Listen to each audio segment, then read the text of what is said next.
Hello and welcome everybody. My name is Ashley Ainsley, and I am delighted to welcome you all to another episode of YPO Presents Arts the Experts. And today I'm joined by a couple of great panelists. We were in the green room before, and I was like, "Shall I do the introduction?" I'm actually going to ask these both, both to do it as well. You can see them smiling, so we'll go on that one. But just a little bit about myself before I come on to Prince and Olu. I run an organisation here in the United Kingdom called Colour in Tech. We are focused on driving more diversity into the technology industry. And today we're going to be taking a little bit more of a closer look on that, talking to some amazing tech leaders, actually, across actually, EMEA as a region. So without further ado, I'm going to actually just do a little bit of an introduction. But the first gentleman today is actually Prince, who's the founder and CEO of Ocean 76 Group of Companies, and Olu, who joins us today, is the founder of Blue Chip Technologies. I do have a blurb here, but to be honest, they will tell you a bit better about what they do than I will. So perhaps we actually start by doing that, and then we can actually come on to Joburg / Cape Town, where Prince actually is today, Lagos / Nairobi, where Olu actually is today, and London / Boring, where I am today afterwards. So without further ado, I'll ask Prince to tell us a little bit more about his work. Thanks, Ashley.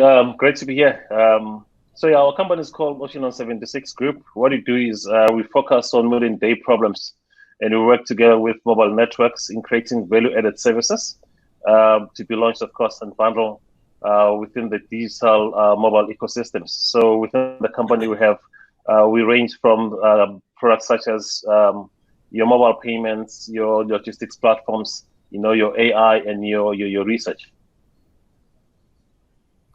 Brilliant. And Olu? Yeah, thanks again. So I'm the co-founder of an enterprise technology company called Blue Chip Technologies. We build out business applications, data warehouse, business intelligence, ERP systems for most of the banks and telcos. And I'm also the co-founder and active in the venture and angel investing space, backing super founders out of Africa. Amazing. So we're going to chat about quite a lot of different things, everything from investment to telcos to the world and diversity and inclusion and all those things. But actually, let's start with the big elephant in the room. Right now, we're spanning about 4 different time zones. About 10,000 odd miles. And the one thing that unites us all is that we've, got through this pandemic. COVID-19 has certainly changed everything that everybody's been doing, even if you didn't want to, even if that makes things been going better, worse. You didn't want to change, you didn't need to change, you've had to. And the reality is that's affected every business in different ways. Every leader's had to focus and think about their people in different ways as well.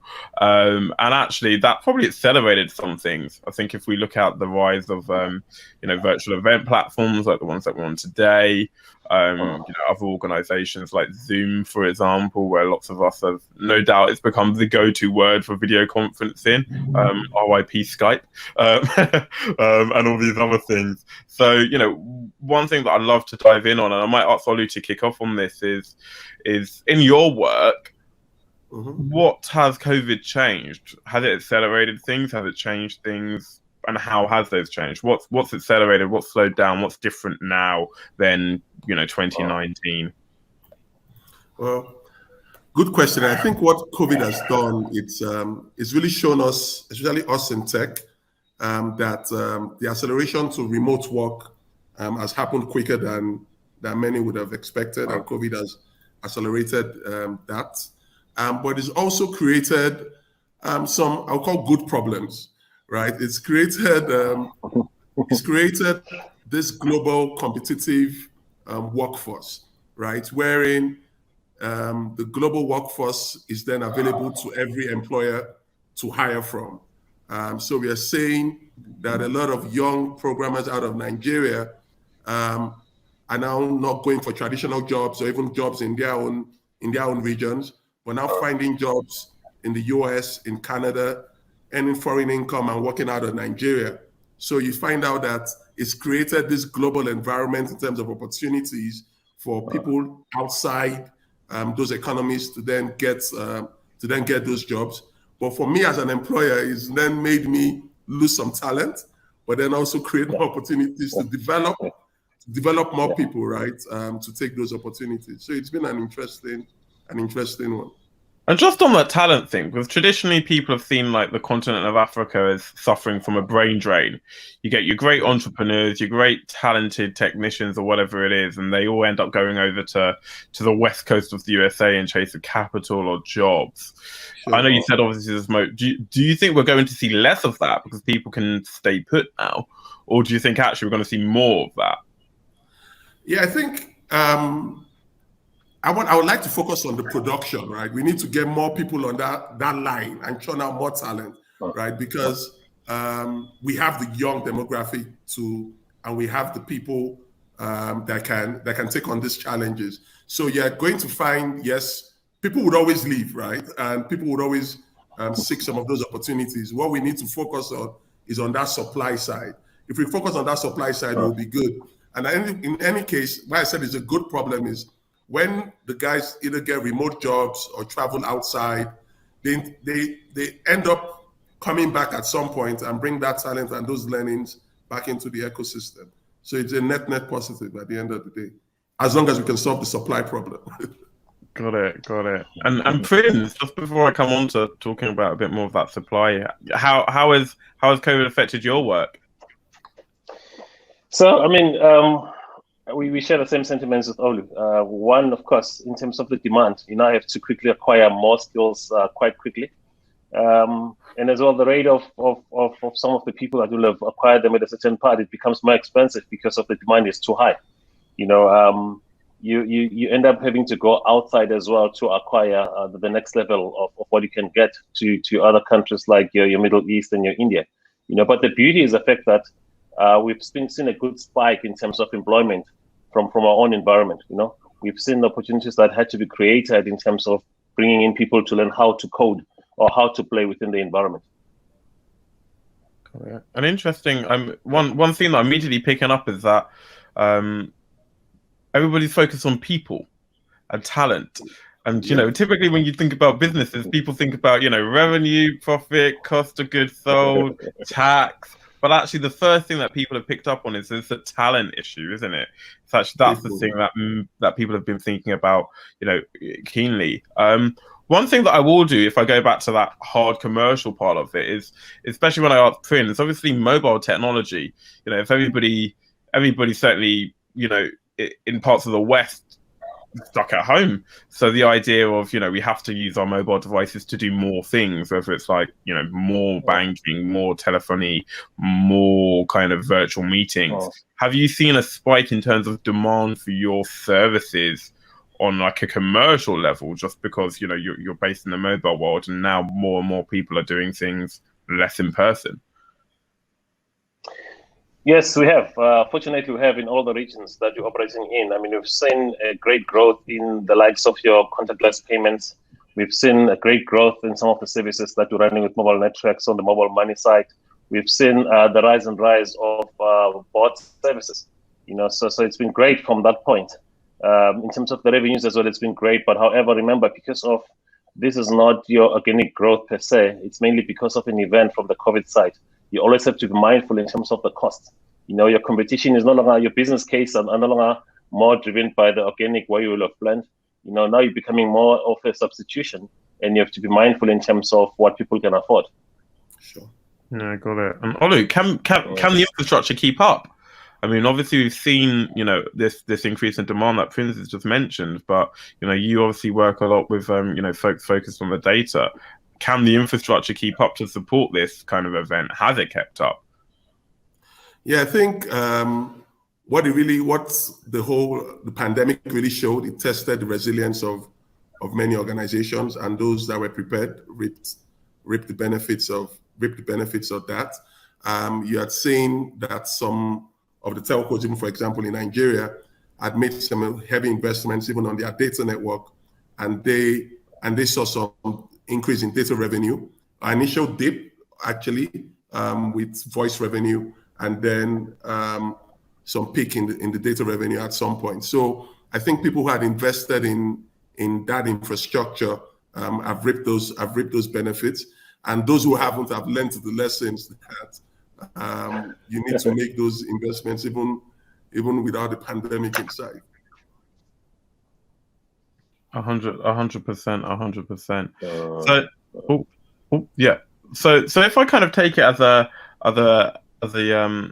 kind of like a moving on from kind of like these digital trends, how enduring do you think this moment will be? Obviously, we've seen this massive kind of spike, and there's talks now, certainly in the UK about, maybe it's over, maybe this is now just the end of this COVID thing. Economic growth is returning, people are going back to the office, vaccines are starting to be rolled out, although definitely inequitably across the world.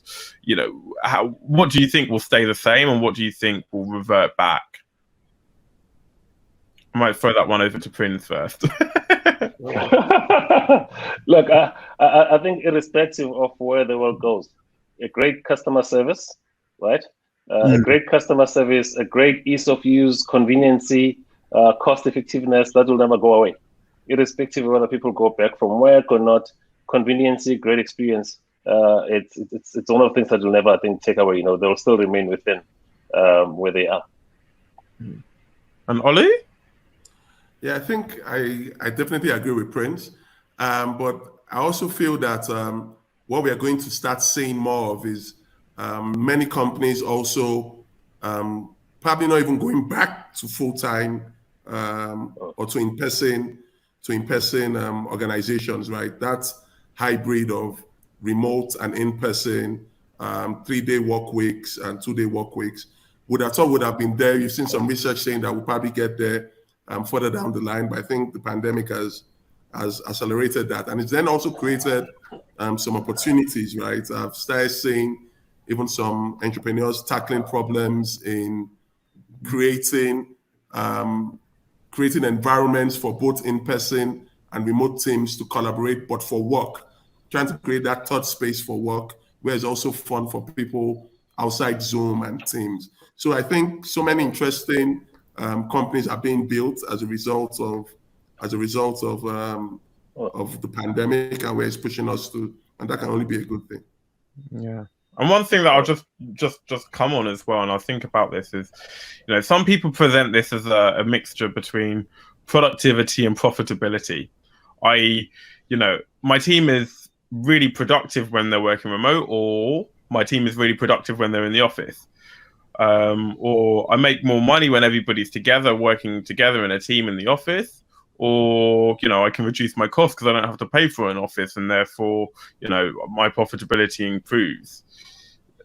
Those are kind of trade-offs which everyone's kind of trying to work out what the right one is.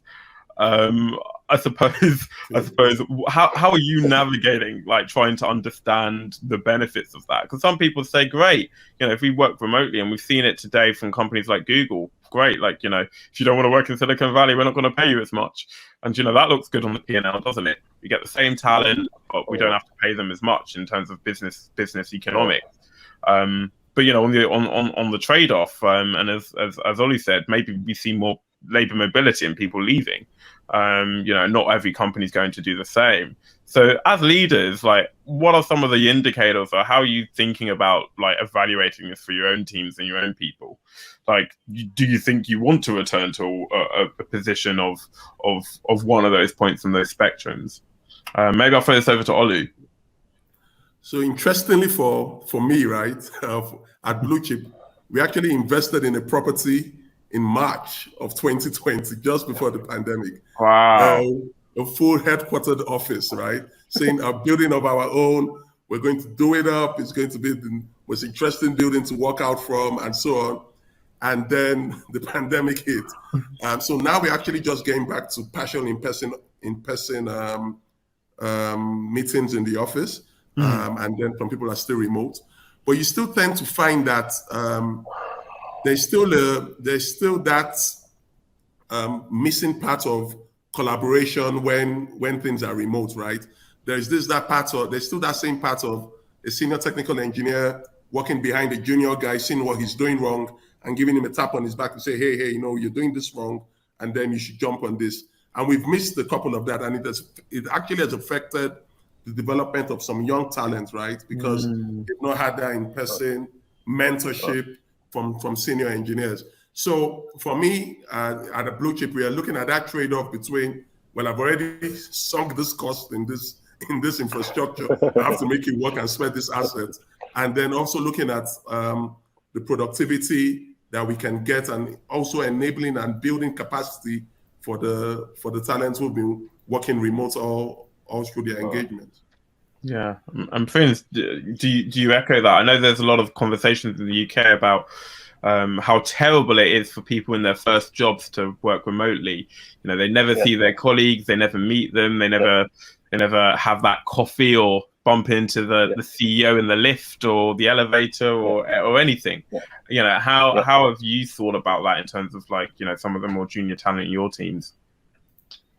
Look, I think the challenge as well is the fact that you want people to experience the culture of the company, be it having a cup of coffee with the colleagues, be it sharing about what's going on within the client's environment and all of that. And what we hope for is to be able to come in and create a balance where even if people come in at least once a week, because at the back of that, working from home is not as easy for everyone else as well. There's a lot of support and there's a lot of challenges that people are going through whilst working from home. So they need to be outside. They need that kind of space.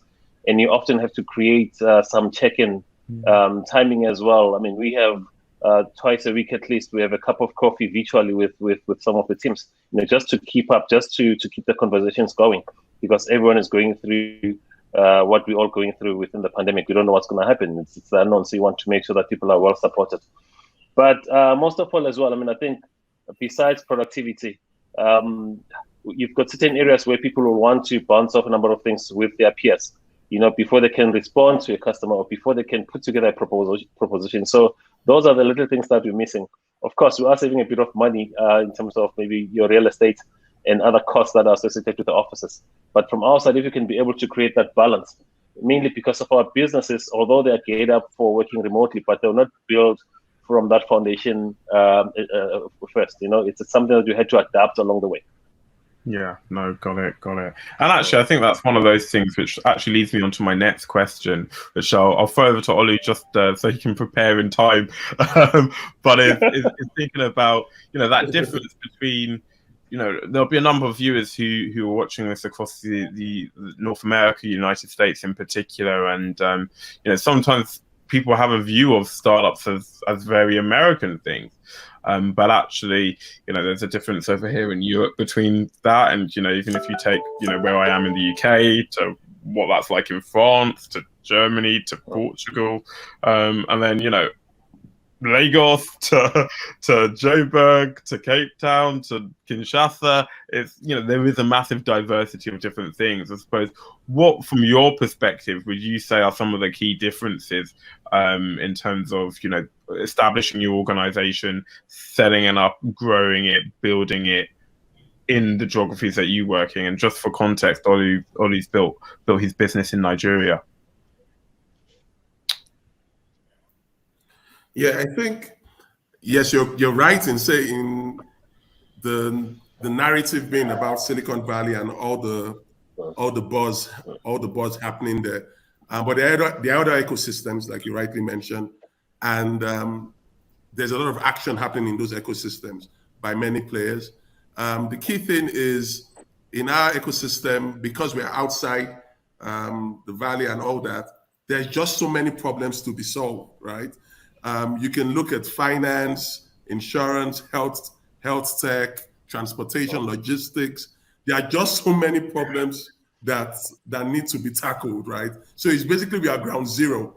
And so we have that, so it serves as an opportunity, right, in seeing those kind of problems that are there to solve outside Silicon Valley ecosystem. But then we don't have the building blocks that those ecosystems have already, right? So we're just building out talent, for example.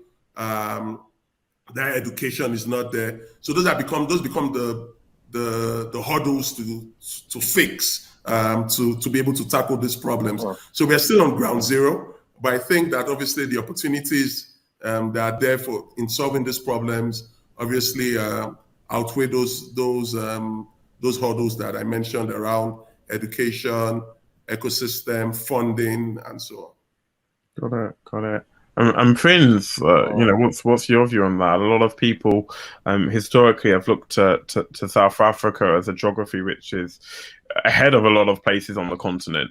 Is that true? How do you think about that? So I think with being ahead, it depends on the sectors. I mean, you look at a product like M-Pesa, which was first launched in Kenya, how well it did because of the need and the lack of regulation at that point in time within that sector. So I think that South Africa is ahead on some, but I think the rest of the continent as well is doing well on some. So we continue to learn and leverage out of different businesses. But what we've picked up as well from our side is it's kind of hard we constantly competing with traditional businesses. You're constantly competing with traditional balance sheet. And at the end of that, tech is very intangible. Your IP sits on the cloud. You still have to do a lot of convincing from that point. And you have to do a lot of teaching as well, adaptability as well. Even though you want to solve a problem, you still have people who have a phobia, who are data phobic. You still have people who don't have certain coverages and who can't utilize certain services that can change or that can solve that modern day problem that they have within the environment. And do you find that's the case in investors as well? Do you feel like there are, you have to do a lot more of that education piece? You have to bring them along on this journey as well? It's a learning curve for a whole lot of them. We don't have a lot of investors in country who are geared up for tech. There's a very few of them. You've got a few companies that have been going out, looking up to the likes of your Brazil and all of that via the Mobile World Congresses.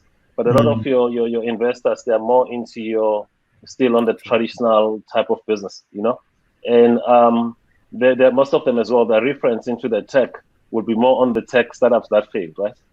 So you still have a bit of a challenge from that. So there's a lot of teaching that we still need to do. Got it. And that brings me on as well, because I think, one of the things that, I obviously work on and comes up a lot of this time is this word of diversity. And when we think about it in the context of the UK, we have what we call protected characteristics. So that religion, gender, ethnicity, sexuality, on and on, ability, disability, etc. And obviously ethnicity is one that I particularly care about, and it's one that obviously impacts and affects my life. But if we take the context, that varies traditionally and significantly across geography. The United States, Europe, they're all different places.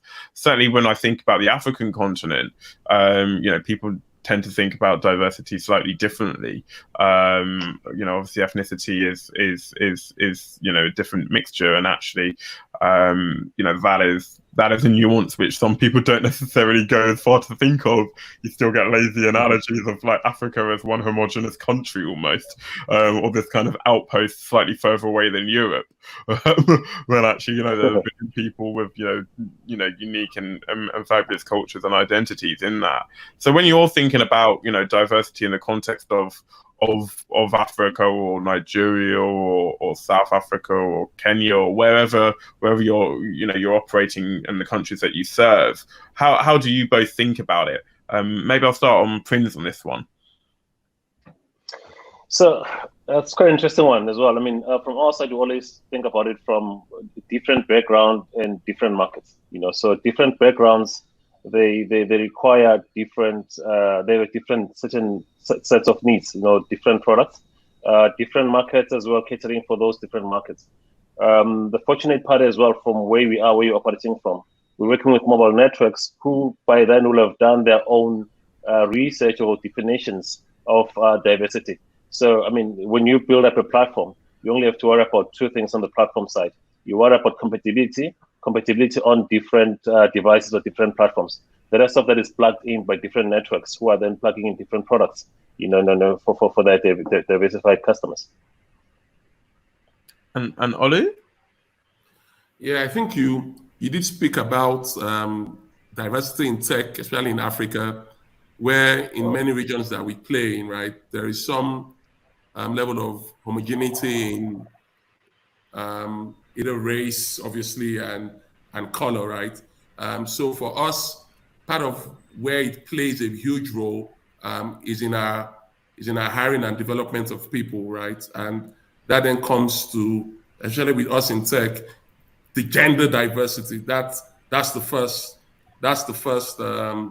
sub point that comes up when I think about the environments that we play in. How do we get more women in tech in our space? For example, at Blue Chip, we have a graduate trainee program where we train people on business intelligence and AI, and we now have a mandate that 50% must actually be minimum of 50% must be women, and try to get more women into tech, and supporting many of the in Nigeria we have the Women in Tech initiative, supporting those kind of programs, because it's very, very easy to talk about those things like we're doing right now on live, but you have to be intentional about implementing those things. Like I said, I'm very passionate about women in tech, because I believe that we obviously cannot play and win when we have only half of the team playing. So gender diversity, it's one that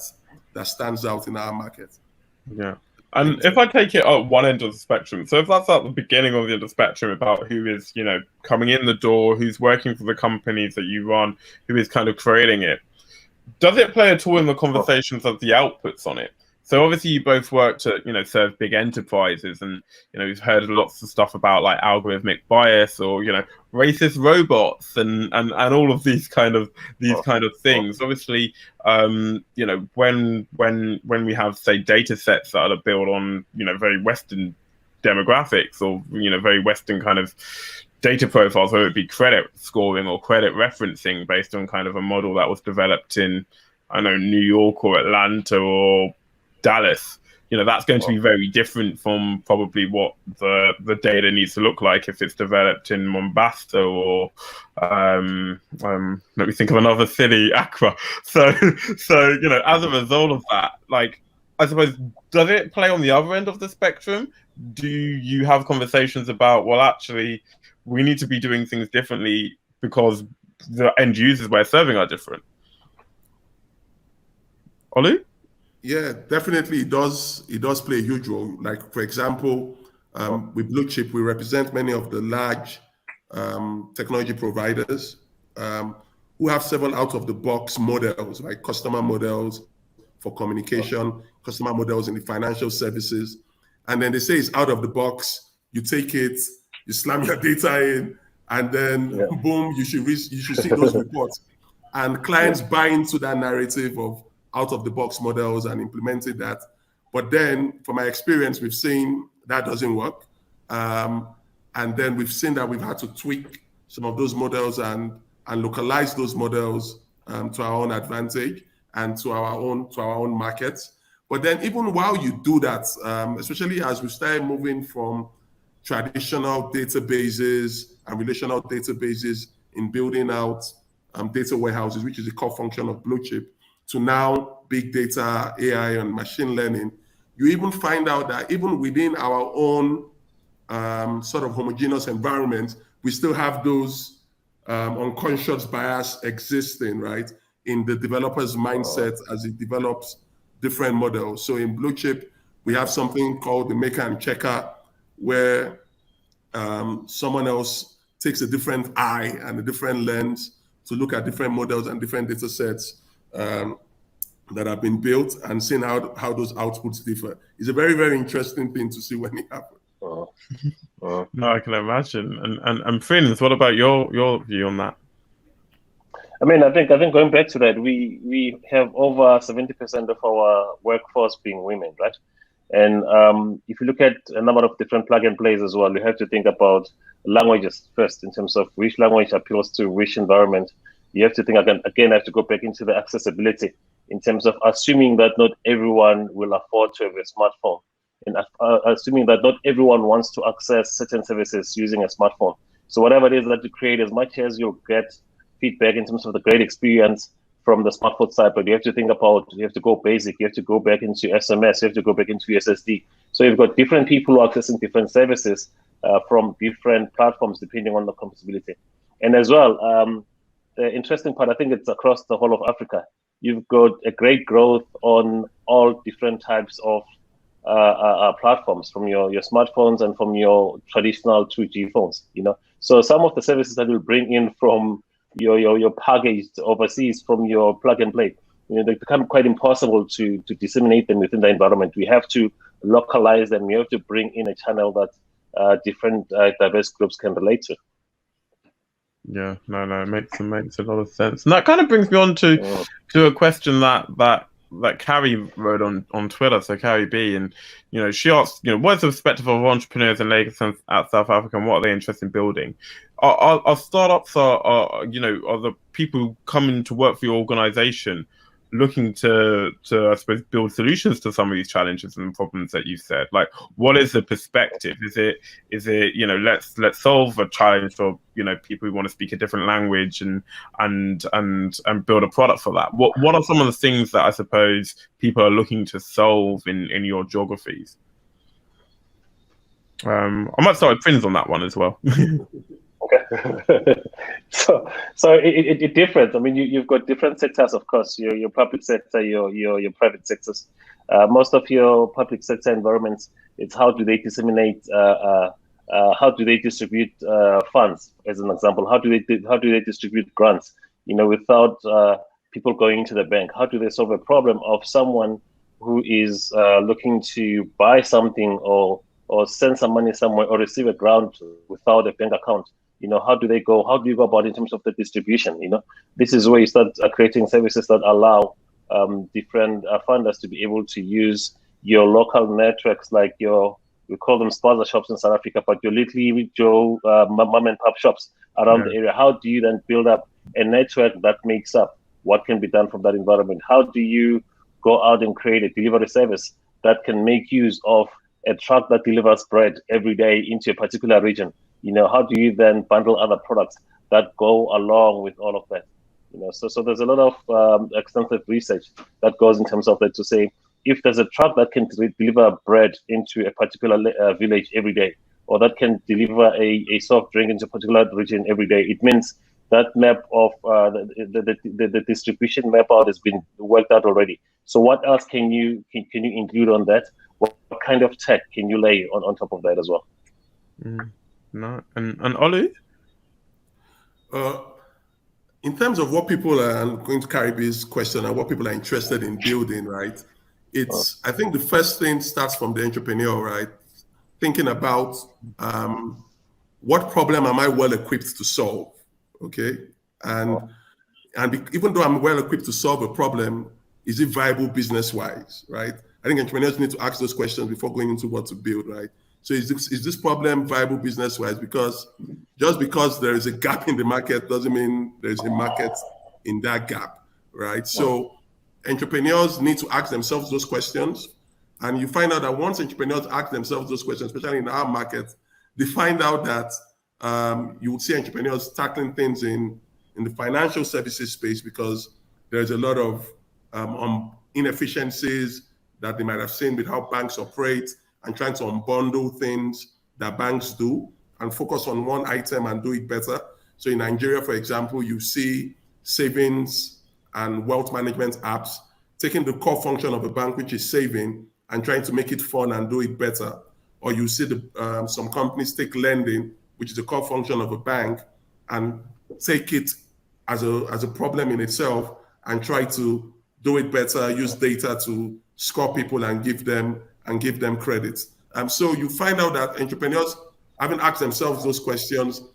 In our market, find out that there are so many problems to solve. It goes back to my earlier point of being at ground zero, because if you look at the health tech sector today, there are interesting problems that entrepreneurs with the right background who have asked themselves those questions can solve.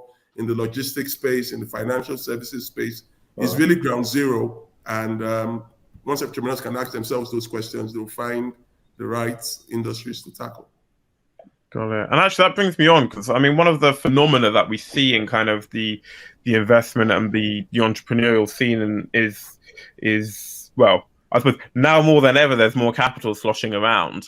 I think that's like a global trend which we've seen. It doesn't mean it's necessarily distributed any more equitably, but I think it's fair to say, I suppose, we've seen more at the top end of companies now getting to that kind of unicorn kind of stage, and actually on the other end of the spectrum, we're seeing investments in African startups at kind of seed stage and started to get some of those first checks. But what I suppose we haven't necessarily seen is that carry through and that follow. So you might get your seed round, but you might not necessarily then get your Series A, your Series B, your Series C, and like everything is a pyramid. But potentially, maybe there's a challenge there, or there's something happening in that space. So I suppose one thing that I'd like to maybe ask Olu about, and then I'll come on to Prince for his thoughts on it, is kind of like, what do you think can be done to maintain like momentum for these startups who are starting up, they are solving some of these problems, they are answering some of those questions, but to make sure that they are getting that follow-on funding, that next round, they're going to their next geography and 10xing and moving forwards. What do you think needs to happen? That's a very interesting question, because I started investing early in the ecosystem in 2014. And those days we would write a 25K, 30K check and hope for a bigger investor 3 months time, right? Typical accelerator demo day type of approach, right?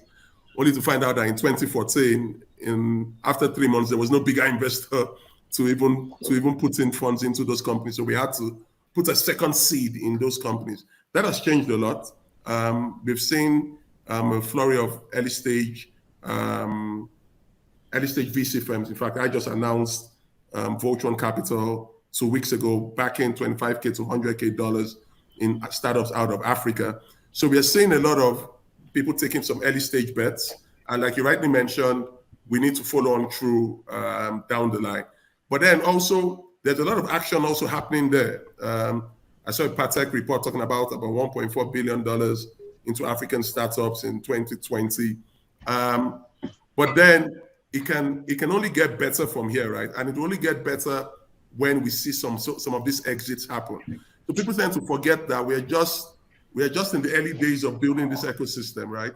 And yes, we've seen some exits, but the more exits we see, the more the traditional investors, like Prince was mentioning about, will get excited about this sector and then come in, and we can then rechannel that capital into building more early stage companies that can then, because it's a numbers game, right? The more companies we get at the early stage that we can fund, the more companies who can get into even that later stage. But definitely it's improved over the last 5-6 years.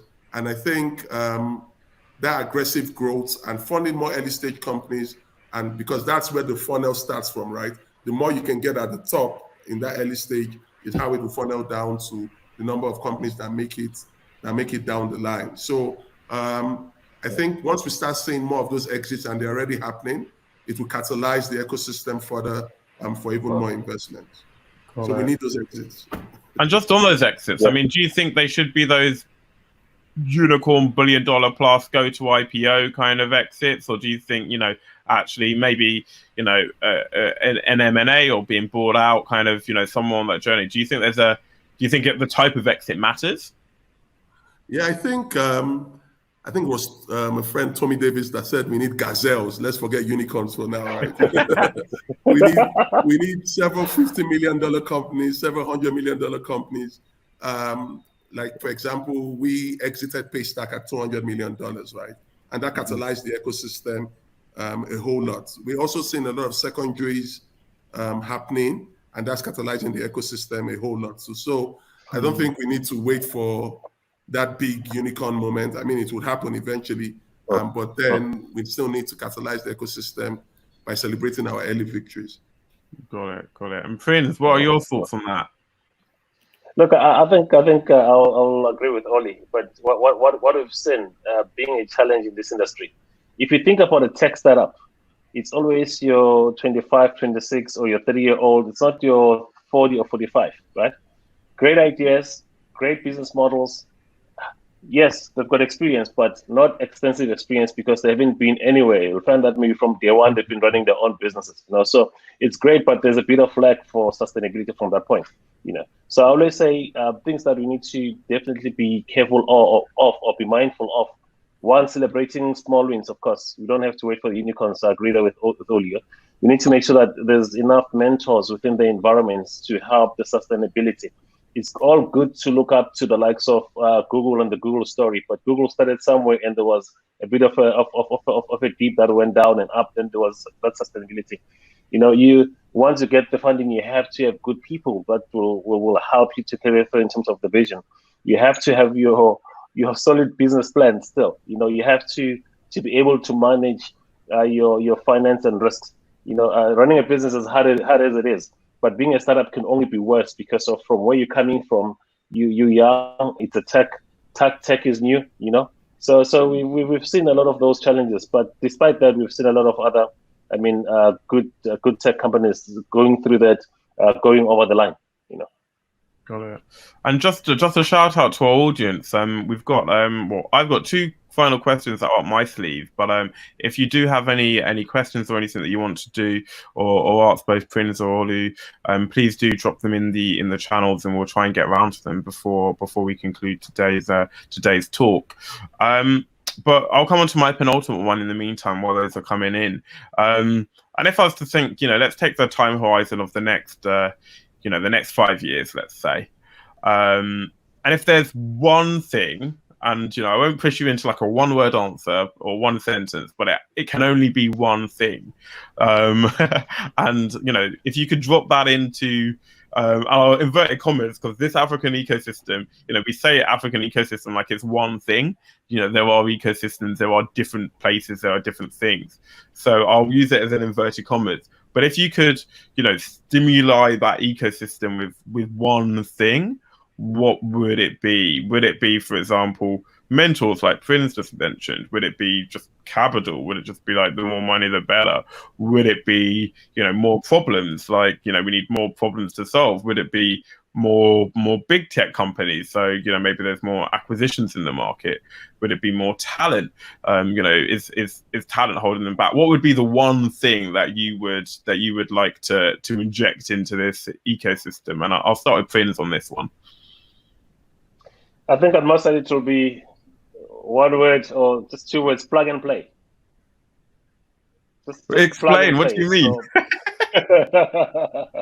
So if we can get environments that allow entrepreneurs or that allow different consumers to go in and just plug and play. So an environment where you can create your own service. There's a lot of needs where you just pick a platform that caters for creating your own service. You go into a platform, you create the service that you're looking for. If you're looking for a mentor, of course, you can get a mentor from that part. You're looking for funding, you can apply for funding from that part. But you want to create a particular service, you go into that platform. That's sounds like Google, no?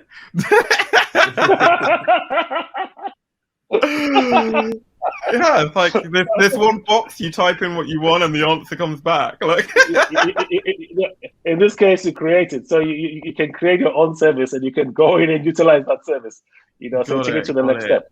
So does that mean you're quite confident on the no code movement then? So the idea that anybody can kind of build anything without needing those technical skills, and actually this no code kind of growth that we're seeing is going to kind of almost get people there. People can create new services, new shops, new APIs without actually needing to know any technical skills. No, I do. I mean, this becomes a marketplace where at the back you've got coding, at the back you've got people who will then be able to support you. We've created that kind of a platform. As you click and as you create your product, there's someone who's supporting you at the back. So someone owns the IP at the back. Got it. And Olu, what would you sprinkle into the ecosystem? I think for me it has to do with definitely not more problems, like you said. We don't need more problems. We have enough. I think one word would be talent. We have, and I think technology, especially technology, talent around technology is what keeps me very hopeful about Africa in general, right? Because we have this young population. There is this, and I'm seeing it already happening in Nigeria, for example, where I'm from. you find out that a young developer who's fresh out of school or even without a university education doesn't need to know the bank manager or the CEO of a bank to get a job. All he needs to know is to learn how to code, and there are jobs waiting for him. The skills are there. The jobs are there waiting for this person, and he can change the trajectory of his life just by learning how to code and building that talent. So I'm very, very passionate about programs that pursue development of talent, because at the end of the day, right, it's people that are going to drive whatever we have in this ecosystem. So talent is what stands out for me. Got it. So no gazelles. Talents will build the gazelles. Right? Talent will build the gazelles. Brilliant. And just on that, and as I said to the chat, if there is any questions, get them in. Now is the final opportunity. But actually, let me go back and actually make my final certainly question on this actually a YPO specific question. And if you reflect on your journeys as industry leaders and members of YPO, like how have what benefits have you and your families enjoyed? Like, I suppose, what do you think about being part of this community across 30,000 members plus and 150 odd countries? What are some of your reflections on kind of YPO and the team that bring us together today? I'll kick off with Ip Dip Do. I'll go with Olu. I think I call it my YPO fam. That's my YPO family, because it's created this environment where you have the network of resources, a network of people who are going through some of the same challenges or face some of the same challenges you faced in building a business, who are willing to help. Because it's one thing to have the community, it's another thing to have people who are willing to help and willing to contribute to that community, right? So that's what YPO is.